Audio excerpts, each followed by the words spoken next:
Hello to all, welcome back. मैं हूं doctor Dinesh Joshi. आज नई वीडियो के साथ हम बात करेंगे जो है अकाउंटिंग इंट्रोडक्शन के बारे में। बीकॉम और कॉमर्स के जो स्टूडेंट हैं उनके लिए सबसे इम्पोर्टेंट है, इंट्रोडक्टरी पार्ट है अकाउंटिंग का। खासकर फाइनेंशियल अकाउंटिंग में ये बात आती है कि हम इसमें क्या क्या टॉपिक के बारे में डिस्कस करेंगे, एक एक करके हम बात करेंगे जो इम्पोर्टेंट है आने वाले टाइम पे हर एक स्टूडेंट के लिए। हम एक एक करके इसमें बात करेंगे। सबसे पहले हम बात करेंगे अकाउंटिंग के बारे में, मीनिंग के बारे में, ऑब्जेक्टिव्स के बारे में, लिमिटेशंस के बारे में, अकाउंटिंग इंट्रोडक्शन के बारे में। वन बाय वन हम वीडियो पे डालते रहेंगे। पहले पार्ट में हम ये बात करेंगे आज क्या क्या टॉपिक कवर होने वाले हैं। जरा इस पे बात करते हैं, अकाउंटिंग में क्या क्या टॉपिक हम बात करेंगे, कवर करते हुए चलेंगे। सबसे पहली बात आएगी हमारी अकाउंटिंग मीनिंग के बारे में बात करेंगे। अकाउंटिंग क्या है उसकी मीनिंग के बारे में बात करेंगे। देन कैरेक्टरिस्टिक्स ऑफ अकाउंटिंग के बारे में बात करेंगे कि भाई विशेषताएं क्या है, ठीक। देन अकाउंटिंग प्रोसेस के बारे में बात करेंगे, फिर अकाउंटिंग ब्रांचेस के बारे में बात करेंगे, कौन कौन सी ब्रांचेज हैं, ये बहुत इंपॉर्टेंट है। ऑब्जेक्टिव्स ऑफ अकाउंटिंग ये भी बहुत इंपॉर्टेंट है, इसके बारे में इस वीडियो में हम डिटेल में बात करेंगे। देन लिमिटेशंस ऑफ अकाउंटिंग, कुछ लिमिटेशंस भी होती हैं अकाउंटिंग में, उसके बारे में बात करेंगे। Then users of accounting information, कौन कौन से यूजर्स होते हैं उनके बारे में भी बात करेंगे, ठीक। कुछ इंपॉर्टेंट है उनके बारे में मैं थोड़ा स्टार लगा देता हूँ, आप इसके नोट्स पक्का बनाइए, एग्जाम के पॉइंट ऑफ व्यू से बहुत इंपॉर्टेंट है, कई बार पूछ भी लेते हैं, ठीक। आगे हम बात करेंगे, सबसे पहले बात करेंगे हम अकाउंटिंग के बारे में, उसकी मीनिंग के बारे में। देखिए सिंपली अकाउंटिंग एक सिस्टमेटिक प्रोसेस है जो क्या करता है, आइडेंटिफाई करता है, मेजर करता है, फर्स्ट रिकॉर्ड करता है, क्लासिफाइड करता है, समराइज करता है, इंटरप्रेट करता है एंड कम्युनिकेट करता है। जितनी भी फाइनेंशियल इन्फॉर्मेशन होती है ये इंपॉर्टेंट है, ठीक है। कोई भी फाइनेंशियल इन्फॉर्मेशन जो होगी उनको क्या करेगा, सबसे पहले अकाउंटिंग एक ऐसा प्रोसेस है जो क्या करता है, सारी अकाउंटिंग जितनी भी फाइनेंशियल इन्फॉर्मेशन है, जो भी फाइनेंशियल ट्रांजेक्शन्स होंगे उसको पहले रिकॉर्ड किया जाए। आइडेंटिफाई करने के बाद आइडेंटिफाई किया जाएगा कि भाई वो फाइनेंशियल नेचर की है या नहीं है, देन उसको मेजर किया जाएगा, ठीक। देन उसके बाद उसको हम रिकॉर्ड करेंगे, ये एक स्टेप बाय स्टेप प्रोसेस है। देन क्लासीफाइड करते हैं हम, फिर समराइज करेंगे, इंटरप्रेट करेंगे एंड कम्युनिकेट करेंगे। जितनी भी एक सिस्टमेटिक प्रोसेस है, ये ध्यान रखना है, अकाउंटिंग जो है सिस्टमेटिक प्रोसेस है, ठीक। जिसमें आइडेंटिफाई करना, मेजरिंग करना, रिकॉर्डिंग करना, क्लासीफाइड करना, समराइज करना, इंटरप्रेट करना और कम्युनिकेट करना, जितनी भी फाइनेंशियल इन्फॉर्मेशन होगी उसको, ठीक। सिंपल लैंग्वेज में कहें, देखो सिंपली अगर हम बात करें, accounting the language of business, क्योंकि बिजनेस की पूरी लैंग्वेज जो है अकाउंटिंग के ऊपर बेस है। अगर हमने कोई बिजनेस करना है तो हमको क्या करना पड़ेगा, कोई परचेज करते हैं, सेल करते हैं, कोई भी ट्रांजेक्शन होती है, अब उस ट्रांजेक्शन का बेस क्या रहेगा, कैसे हम उसको सिस्टमेटिकली आगे तक ले जाएंगे, कैसे मेंटेन रहेगा, bye the help of accounting. अब अकाउंटिंग में हम सबसे पहले जो भी ट्रांजेक्शन होता है उसको आइडेंटिफाई करते हैं, फिर उसको मेजर करेंगे, देन उसके बाद क्या करेंगे, रिकॉर्ड करेंगे। ये सिस्टम चलता हुआ आ रहा है और ये लंबे समय से ऐसा ही है, काफ़ी इंपॉर्टेंट है। आगे हम बात करेंगे इसके आगे कैरेक्टरिस्टिक्स ऑफ अकाउंटिंग, अकाउंटिंग की क्या क्या कैरेक्टरिस्टिक्स रहती हैं उसके ऊपर बात करेंगे। देखो सबसे पहले हम बात करेंगे identify the financial transaction and event, जो भी फाइनेंशियल ट्रांजेक्शन्स होंगे और इवेंट होंगे वो क्या करना, देखो इवेंट और फाइनेंशियल ट्रांजेक्शन को क्या करना, आइडेंटिफाई करना, सबसे पहली बात है कैरेक्टरिस्टिक में, बिना इसके काम नहीं चल सकता, ये इंपॉर्टेंट है, इसको ज़रा ध्यान रखना है, ठीक। देन उसके बाद आइडेंटिफाई करने के बाद देन उसके बाद आता है हमारा मेजर द आइडेंटिफाइड ट्रांजेक्शन्स। अब एक चीज़ ये बहुत इंपॉर्टेंट है, कोई भी चीज़ को हम कैसे मेजर करते हैं, जैसे इंडिया में अगर हम बात करें, इंडिया में कोई भी अगर ट्रांजेक्शन्स हैं, मैं जो लिख रहा हूँ इसको मैं मिटाते रहूँगा, तो आप नोट्स अगर बना रहे हैं तो इसमें देख लेना। अगर मैंने मान लिया जाए कोई सेल कर रखी है और परचेज कर रखी है, तो इनके बीच की डीलिंग कैसी होगी, ठीक है। कोई सेल कर रहा है, कोई परचेज कर रहा है, तो डील कैसे किया जाएगा, सेल एंड परचेज, इनको बीच में ट्रांजेक्शन कैसे डील किया जाएगा, मेजर कैसे किया जाएगा, bye the help of money, that means currency, ठीक। किसी भी देश की करेंसी के थ्रू कोई भी ट्रांजेक्शन को क्या किया जाता है, आइडेंटिफाई किया जाता है और उसी की हेल्प से, करेंसी की हेल्प से, जैसे इंडिया में रुपीज़ है तो रुपीज़ की हेल्प से हम क्या करेंगे, मेजर करेंगे ट्रांजेक्शन में, वो लाखों में है, करोड़ों में है, हज़ारों में है, लैक्स में है, कोई भी ट्रांजेक्शन, ठीक है। आगे हम बात करेंगे उसी के बाद रिकॉर्डिंग के बारे में बात होती है। रिकॉर्डिंग क्या है, अब जब हम रिकॉर्डिंग के बारे में बात करेंगे तो सबसे इंपॉर्टेंट पहली बात आती है, रिकॉर्डिंग में ट्रांजेक्शन अगर हम आइडेंटिफाई कर लेते हैं, आइडेंटिफाई करने और रिकॉर्ड कैसे करेंगे, bye the help of general entries. General entries की जाती हैं, जिनकी ट्वेल्थ में कॉमर्स थी या जो ट्वेल्थ में पढ़ चुके हैं, 11th में पढ़ चुके हैं। जनरल एंट्रीज क्या होती हैं, वो सिंपल सी बात है कि भाई हमने कोई परचेज की या कोई सेल किया, तो भाई उसकी रिकॉर्डिंग करते हैं, डेबिट और क्रेडिट करते हैं, जो भी इफेक्ट पड़ेगा उसके अकॉर्डिंग। अब रिकॉर्ड कैसे किया जाएगा? Bye the help of general entries. ठीक।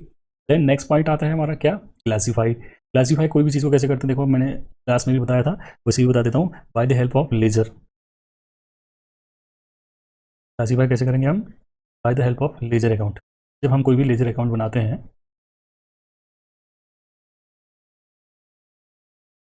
लेजर अकाउंट बनाते हैं तो उसमें जैसे परचेज बुक है, परचेज, हम गए अकाउंट बना रहे हैं,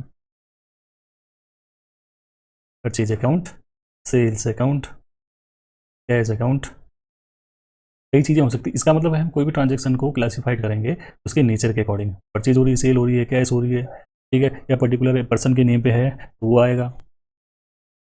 देन उसके बाद क्या किया जाता है? जब क्लासीफाइड कर लेते हैं उसके बाद आता है समराइज के बारे में बात आती है। अब समराइज का मतलब क्या है? कोई भी चीज़ को हम समराइज कैसे करेंगे? जैसे हम कहें कोई ट्रांजेक्शन है हमारी और उसको हमने समराइज करना है। देखो समराइज कैसे किया जाता है मैं बता रहा हूँ। सबसे by the help of trial balance, ये लिखते रहना, ठीक है। ट्रायल बैलेंस है, ट्रायल बैलेंस से समराइज किया जा सकता है। Then trading account, trading account, then और हो सकता है पीएल अकाउंट है, देन बैलेंस शीट है। ठीक, ये है समराइज के लिए। ट्रायल बैलेंस, ट्रायल बैलेंस है, ट्रेडिंग अकाउंट है, पीएल अकाउंट है और बैलेंस शीट है। इनसे हम क्या करते हैं, जितने भी अकाउंट्स हैं उसको हम क्या करते हैं? समराइज करते हैं। ये बहुत इंपॉर्टेंट है, ठीक है। तो न्यूमेरिकल पॉइंट आएंगे, जब हम न्यूमेरिकल करेंगे उसमें बात आएंगे, ठीक। देन एक और पॉइंट आता है क्या? Analysis and interpretation. Analysis and interpretation कैसे किया जाता है इसके बारे में बात कर लेते हैं। ठीक, एनालिसिस करने के लिए सबसे पहले हमको ये चीज़ ध्यान रखनी पड़ेगी। एनालिसिस करने के लिए सबसे इंपॉर्टेंट है किन किन चीज़ों को लेकर एनालिसिस किया जाएगा। अब एनालिसिस कैसे किया जाएगा? जब हमारे पास कोई डाटा, हमने कहा कि भाई ट्रायल बैलेंस बन गया, प्रॉफिट एंड लॉस अकाउंट बना दिया है, बैलेंस शीट बना दिया, देन हम एनालिसिस करेंगे। Analysis by the help of accounting, accounting ratios, accounting ratios, ठीक, by the help of comparative, comparative financial statement, financial statement, ठीक है। ये कंपेरेटिव फाइनेंशियल स्टेटमेंट है। और एक और हो सकता है common size, common size financial statement, ठीक है, जिसमें हम क्या करते हैं? किसी चीज़ का एनालिसिस और इंटरप्रिटेशन करते हैं। फाइनली क्या होता है लास्ट में? कम्युनिकेटिंग। कम्युनिकेशन कैसे किया जाएगा? कम्युनिकेटिंग, उसमें हम क्या करेंगे? रिपोर्ट तैयार करते हैं। जो भी हमारे पास डाटा आया, रिपोर्ट्स मेंटेन करते हैं, रिपोर्ट बनाते हैं कि भाई हमने क्या डिसीजन लिया, क्या कॉमन साइज रिपोर्ट है, या कंपेरेटिव फाइनेंशियल स्टेटमेंट क्या निकल के आया, अकाउंटिंग रेशियोज क्या निकल के, उसके ऊपर हम एक डिस्क्रिप्टिव वे पे हम अपनी रिपोर्ट दें, जिसमें एनालिसिस और इंटरप्रिटेशन का पूरा एक समरी होती है। समरी वे पे, समराइज वे पे हम अपनी कम्युनिकेशन को रिपोर्ट दें। वो कम्युनिकेटिंग एजेंसीज कौन कौन सी होती हैं आगे बता रहा हूँ मैं। आगे हम बात करेंगे, देखिए आगे बात करेंगे हम अकाउंटिंग प्रोसेस के बारे में, जो करेक्टरिस्टिक ऑफ अकाउंटिंग से ही रिलेट करते हुए चलता है कि अकाउंटिंग जो प्रोसेस चलती है सिंपली ऐसे चलती है। देखिए अब स्टार्टिंग से अगर हम बात करेंगे अकाउंटिंग प्रोसेस में, सबसे पहली बात आती है हम क्या करेंगे? फाइनेंशियल ट्रांजेक्शन्स और इवेंट को क्या करेंगे? आइडेंटिफाई करने करते हैं, ठीक है। वो फाइनेंशियल ट्रांजेक्शन्स हैं या नहीं हैं, और जब हम उसको ट्रांजेक्शन को मेजर करेंगे, ठीक है, in the form of currency, ठीक है, या डॉलर या रुपीज़, ये सब चीज़ जो है फाइनेंशियल ट्रांजेक्शन में हम क्या करेंगे? इवेंट को रिकॉर्ड करेंगे। देन वो चीज़ आती है कहाँ? फिर उसके बाद सेकेंडली, ये तो फर्स्ट था, देन सेकेंडली आता है रिकॉर्डिंग में। रिकॉर्डिंग के बारे में हमने बात करी, क्या क्या चीज़ें रिकॉर्डिंग हो सकती है, कहा था हमने। तो सीधी सी बात है, रिकॉर्डिंग में कई ऐसी चीज़ें भी हैं जो आपको ध्यान रखना बहुत ज़रूरी है, ठीक है। रिकॉर्डिंग में क्या क्या चीज़ें रिकॉर्ड होंगी?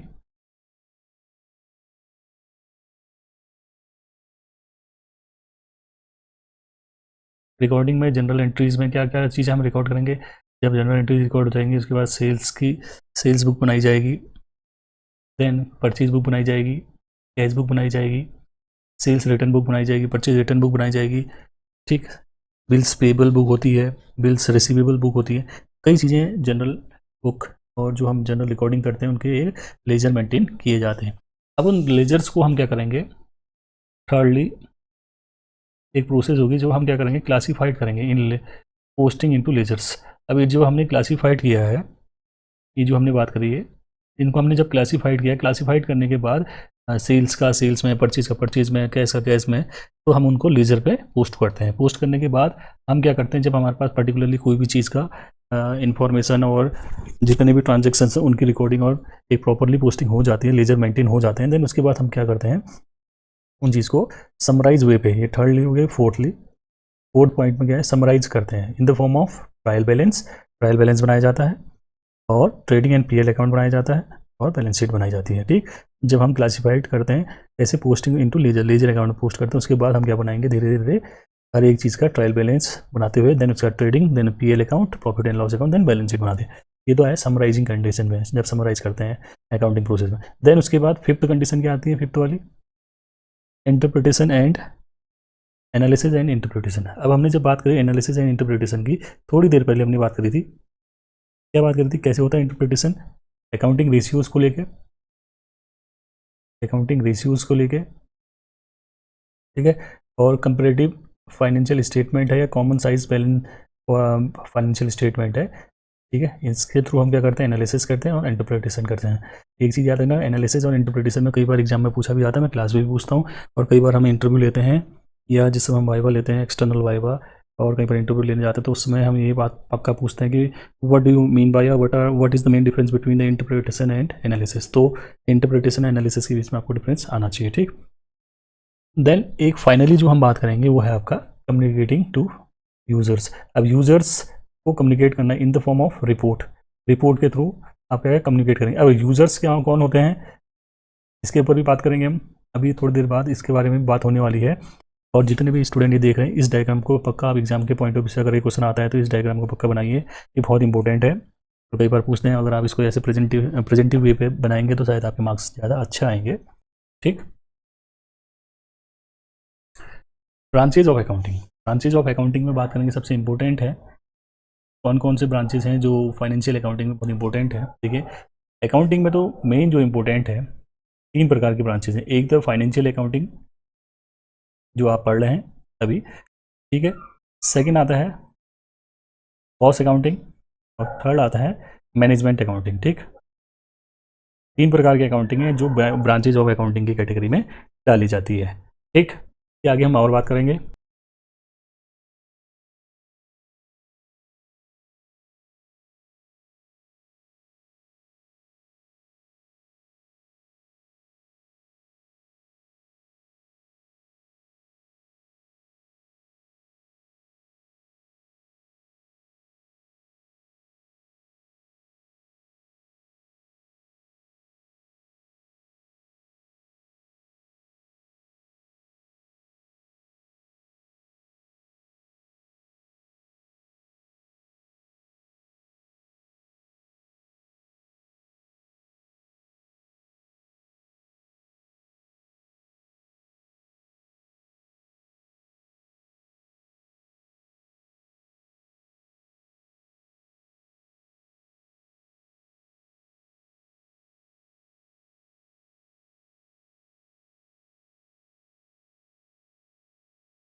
अब बात करेंगे हम फाइनेंशियल अकाउंटिंग के बारे में, जो जैसे कि हमने बात करी कि टाइप्स ऑफ अकाउंटिंग के बारे में बात करते हैं, तो फाइनेंशियल अकाउंटिंग सबसे पहले है, देन कॉस्ट अकाउंटिंग आएगा, उसके बाद मैनेजमेंट अकाउंटिंग आएगा।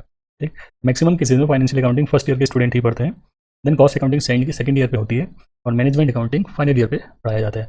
उसी को आप सेमेस्टर के हिसाब से देख लो, फर्स्ट सेमेस्टर सेकंड सेमेस्टर में फाइनेंशियल अकाउंटिंग है, सेकंड और फोर्थ में, सेकंड और सॉरी थर्ड और फोर्थ में आपका कॉस्ट अकाउंटिंग क्या क्या आएगा, और फिफ्थ और सिक्स में मैनेजमेंट अकाउंटिंग, मैक्सिमम केसेज में यही होता है। ठीक, अब हम बात करें फाइनेंशियल अकाउंटिंग के बारे में।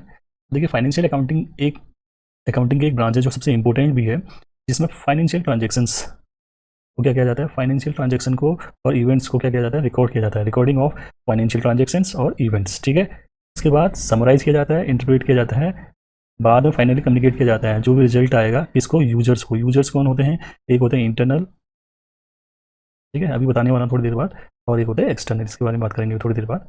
ठीक है, इनको क्या किया जाता है, सारी इन्फॉर्मेशन दी जाती है। तो फाइनली क्या है कि अकाउंटिंग की ऐसी ब्रांच जहाँ पर फाइनेंशियल ट्रांजेक्शन्स और इवेंट्स को रिकॉर्ड किया जाता है, उनको समराइज करके और इंटरप्रेट करके जो भी रिजल्ट और रिपोर्ट आती है फाइनल, वो एक्सटर्नल यूजर्स और इंटरनल यूजर को प्रोवाइड किया जाता है। इस सारी प्रोसेस को फाइनेंशियल अकाउंटिंग है। ठीक, अब बात करेंगे, जितने भी स्टूडेंट देख रहे हैं नोट्स पक्का बनाइए, बहुत इंपॉर्टेंट है, कई बार पूछते भी आपसे, तो इनको नोट्स में डालते रहिए। ठीक, इंपॉर्टेंट है, तो मैं आपको बता भी दे रहा हूँ, यहाँ पे देता हूँ। ठीक है, देन आगे बात करेंगे कॉस्ट अकाउंटिंग के बारे में। कॉस्ट अकाउंटिंग ये एक फाइनेंशियल अकाउंटिंग की ही एक हेल्पिंग ब्रांच है, या कह सकते हैं कि उसकी कॉस्ट को एसेटेन करने के लिए एक कॉस्ट अकाउंटिंग को अलग से ब्रांच माना गया है, जिसमें हम क्या करते हैं, किसी प्रोडक्ट या कोई पर्टिकुलर ऑपरेशन का मतलब है कोई प्रोसेस चल रही है किसी प्रोडक्ट को बनाने में, या कहीं पर ऑपरेटिंग कॉस्टिंग लगती है। Operating costing mainly service sector से रिलेटेड है। ठीक है, ये सर्विस सेक्टर की बात होती है। सर्विस सेक्टर्स जैसे होटल्स है, हॉस्पिटल्स है, कैंटीन है, और पावर हाउस है, ये सारी चीज़ें सेक्टर्स ऑपरेशनल चीज़ें हैं। प्रोसेस है, कई चीज़ें ऐसी होती हैं, कोई प्रोडक्ट है जो एक से ज़्यादा मोर देन वन प्रोसेस से गुजरता है, तो प्रोडक्शन होने पे मोर प्रोसेस होते हैं प्रोडक्शन पे। ठीक है, जितनी भी एक्टिविटीज़ होते हैं उनकी कॉस्ट को एसेटेन करना।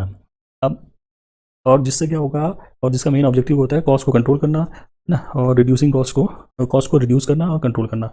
मेनली कॉस्ट अकाउंटिंग का जो सबसे इंपॉर्टेंट और बहुत ही अच्छी अकाउंटिंग है कॉस्ट, काफ़ी स्टूडेंट की फेवरेट रहती है कॉस्ट अकाउंटिंग, क्योंकि इसमें हम क्या करते हैं, किसी कंपनी में कोई प्रोडक्ट मैन्युफैक्चर हो रहा है। ठीक, किसी कंपनी में कोई प्रोडक्ट मैन्युफैक्चर हो रहा है, सपोज हम कहते हैं मोबाइल फ़ोन है, मोबाइल्स की मैन्युफैक्चरिंग कंपनी है। अगर हमको एक मोबाइल बनाने में कितनी कॉस्ट आ रही है, और 1000 मोबाइल बनानी है, या 5000 5000 मोबाइल्स का ऑर्डर आया है, या 50,000 का आया है, या 1000 मोबाइल का ऑर्डर आया है, तो कितनी कॉस्ट लगेगी, कितना पैसा लगेगा, एक मोबाइल में कितना कॉस्ट लगेगा, 100 मोबाइल पे, 100 मोबाइल्स पे कितनी कॉस्ट आएगी, इसके कॉस्टिंग मतलब कितनी लागत लगेगी के बारे में हम डील करते हैं इस ब्रांच में। ठीक, इसका मेन ऑब्जेक्टिव क्या होता है, कॉस्ट को कंट्रोल करना, सारी चीज़ें। मेनली ये जो होता है फाइनेंशियल अकाउंटिंग का ही एक सब्सिडी अकाउंट है, जो क्योंकि वहाँ पर फाइनेंशियल चीज़ों को देते हैं, यहाँ पर कॉस्ट अकाउंटिंग जो है, जितनी भी कॉस्टिंग होती है, और किसी भी मैन्युफैक्चरिंग यूनिट में है, या किसी भी प्रोडक्शन कंपनीज़ में जहाँ पर कोई भी प्रोडक्शन होता है, वहाँ पर कॉस्ट अकाउंटिंग पक्का ली जाती है, पक्का मेंटेन की जाती है, वहाँ पर फाइनेंशियल बोलने जाता है जितना कॉस्ट। ठीक, ये भी इंपॉर्टेंट है। नेक्स्ट पॉइंट आता है मैनेजमेंट अकाउंटिंग का।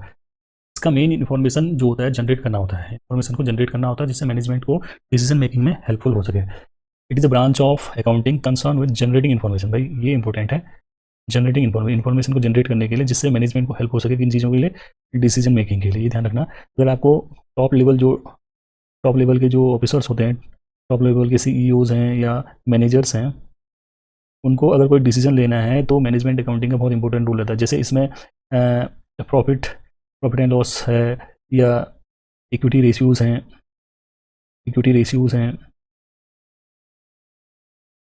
एनपीआर है, नेट प्रॉफिट रेशियोज़ हैं, जीपीआर है, ब्रेक इवन पॉइंट्स हैं, बीईपी हैं। जितने भी फाइनेंशियल डिसीजंस लेने हैं टॉप मैनेजमेंट को, ये मैनेजमेंट अकाउंटिंग ये है कि इसमें जितने भी पर्टिकुलर टास्क को लेके, या पर्टिकुलर कोई फाइनेंशियल डिसीजन लेने हैं, कंपनीज के इंपॉर्टेंट डिस्कशंस को रिवील आउट करना है, तो उस केस में क्या होता है कि मैनेजमेंट अकाउंटिंग का सबसे इंपॉर्टेंट रोल होता है, कि जहाँ पर हम क्या करते हैं, ब्रेक इवन पॉइंट्स हैं, ग्रॉस प्रॉफिट रेशियोज हैं, करंट रेशियो है, डेब्ट इक्विटी रेशियो है, अर्निंग पर शेयर रेशियोज हैं, और भी कई ऐसी चीज़ें हैं, या कैश फ्लो स्टेटमेंट है, और बजटिंग है, फ्लेक्सिबल बजट है, फिक्स बजट है, स्टैंडर्ड कॉस्टिंग है। ये सारी चीज़ें जो है मैनेजमेंट अकाउंटिंग के अंदर आती है, जो पर्टिकुलर डिसीजन लेने में हेल्प करती हैं किसी भी पर्टिकुलर फील्ड में को लेकर।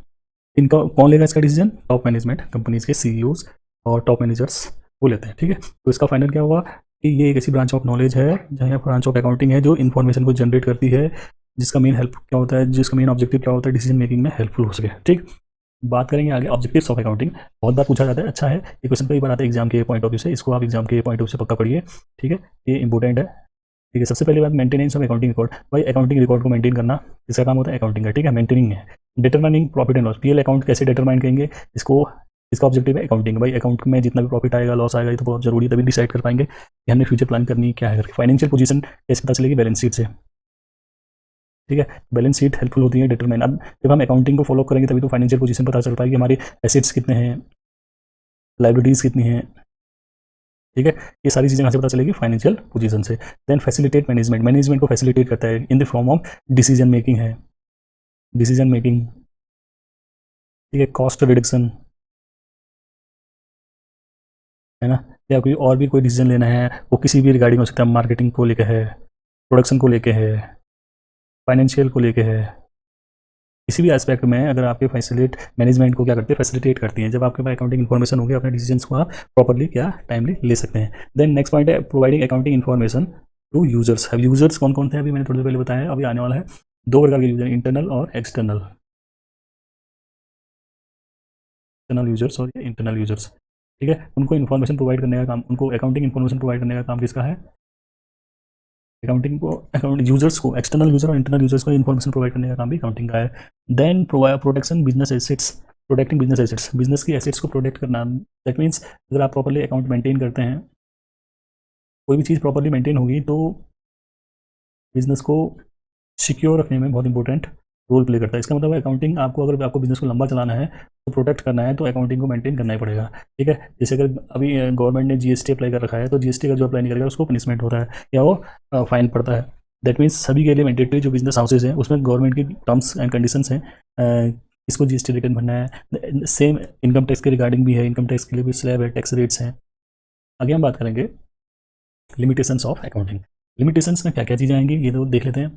सिंपल है कि भाई accounting fully is not fully exact, क्योंकि अकाउंटिंग जो है पूरी तरह से एग्जैक्ट नहीं है, कई चीज़ें रह जाती हैं। जैसे क्वालिटी वे पे हम इसको रिकॉर्ड नहीं कर सकते, क्वालिटेटिव वे पे, क्वान्टिफाइड वे पे हम करते हैं। ठीक, अनरियलिस्टिक इन्फॉर्मेशन, कई बार जो इन्फॉर्मेशन होती है अनरियलिस्टिक होती हैं, जिसका पर्टिकुलरली चीज़ से कोई वास्ता नहीं होता है, ये इग्नोर करती है। सेकेंड पॉइंट आता है अनरियलिस्टिक इन्फॉर्मेशन। अनरियलिस्टिक इन्फॉर्मेशन के बारे में जब बात करेंगे, जानते हैं कि अकाउंटिंग इन्फॉर्मेशन में कुछ चीज़ें जो होती हैं अकाउंटिंग कन्वेंशन और कंसेप्ट के ऊपर होती है। दैट मीन्स अकाउंटिंग जो है कुछ एजम्पशंस को लेकर बात करती है, concept and assumptions. That means हम कुछ एज्यूम करके चलते हैं कि ऐसा ही होगा, मान्यताएं बोलते हैं इसको, मान्यताएं।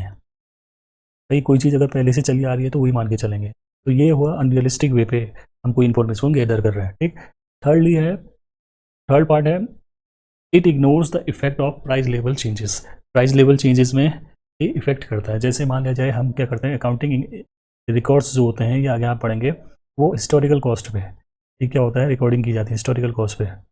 मगर ये क्या है कि जैसे ही प्राइस लेवल चेंजेस होते हैं उनको क्या करता है, इग्नोर करते हुए चलता है। जैसे प्राइस को बढ़ना है या घटना है आने वाले समय में, इसको हम क्या करते हैं, इग्नोर करते हुए चलते हैं अकाउंटिंग में, जिसका इफेक्ट जो है एक लिमिटेशन के वे पे माना जा सकता है। ठीक, फाइनली एक और पॉइंट आता है, इट में लीड्स विंडो ड्रेसिंग, लिखना भूल गया, विंडो ड्रेसिंग। ठीक है, विंडो ड्रेसिंग का मतलब है manipulation of account, manipulation of accounts. कई बार क्या होता है अकाउंटिंग में, सबसे इंपॉर्टेंट यही है, कई बार क्या होता है फॉर्जरी करके अकाउंटिंग को, अकाउंटिंग इन्फॉर्मेशन को, अकाउंटिंग डाटास को या फैक्ट्स को, जितने भी हमारे पास इन्फॉर्मेशन है उसको हम मैनिपुलेट कर लेते हैं। या कोई कई बार अकाउंटिंग में ये चीज़ें भी आती है कि फॉर्जरी करने के लिए या कोई चीज़ का डाटा गलत दिखाने के लिए परसेंटेज को बढ़ा दिया, घटा दिया, बैलेंस शीट में कुछ चीज़ें कम कर दी, कुछ ज़्यादा कर दी, तो ये चीज़ें मैनिपुलेशन, ठीक है, घबला।